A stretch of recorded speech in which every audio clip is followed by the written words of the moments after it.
Bang. Sorry. Boleh tolong saya pegang kotak ni kejap tak? Saya nak pergi tandas. Boleh? Terima kasih. Sekejap ya. A few moments later. Bang.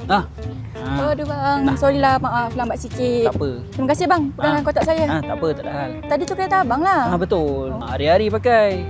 Buat kerja, buat e-hailing. Absorber pun dah nak barai dah tu. Kebetulan. Saya ada bawa absorber brand KYB. Ngam untuk kereta abang rasanya.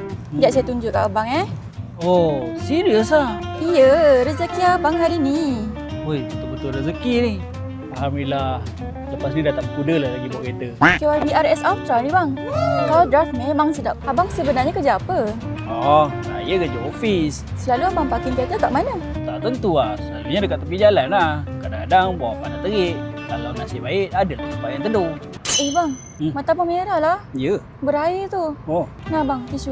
Malam tadi, push rank, tidur lambat. Terima kasih lah pasal absorber ni. Saya gerak dulu tau. Tadi, saya jumpa seorang brother ni. Kesian dia. Kerja kutip kotak je. So, saya ajak dia duduk. Ajak dia sembang-sembang sikit. Sambil tu, saya tengok kereta dia. Kesian. Nampak teruk. Absorber pun dah nak barai dah tu. Jadi, saya bagilah absorber KYB ni dekat abang ni untuk kereta dia. Bila saya tanya, malam selalu tidur kat mana? Dia jawab, tak tentu lah. Selalunya dekat tepi jalan lah. alahai. Jawapan dia buatkan saya dan dia terasa sedih.